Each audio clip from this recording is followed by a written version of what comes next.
To kai ɗauka wuce tunda na ga wuce da. A tambaya ne. To Tambaya nake gidanmu nake nema. gidanku? A san da yake lokacin ranar rabona da zuwa gidan namu tun ranar da aka yi sunana. To Muka zo da ni da kanwar babanmu. To kuma da yake ka san unguwar ta dan cika da akwai wani mai shago haka yana sai da kayan kemis. To anan muke sayan dankali da. yanzu gidan naku kake nema? Gidan namu nake nema. Shine yanzu ma kwatance. Kwatanta mun zafi. Yanzu yadda za yi in ka bi ita wannan hanyar.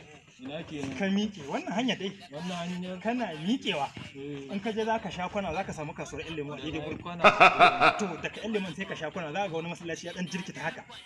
Kana ƙara gaba in ka je kuma za ka ga wani gida rijiyarsa tana kallon sama. Rijiyar tana. Yawwa to in ka ƙara gaba za ka ga wani mahauci yana nan yana sayar da kilishi ne da su tsire da su waye a wajen ma da akwai kududdufi sai ka ƙara miƙewa sai ka biyo ta cikin unguwarku to a daidai nan gidan naku Na fara ganewa kana fara min lissafin na fara. yawwa to madalla yawwa to yi kenan Nagode baba. yawwa madalla wai ranar sunansa ne kuma suka zo da kanin baba su kai Allah dai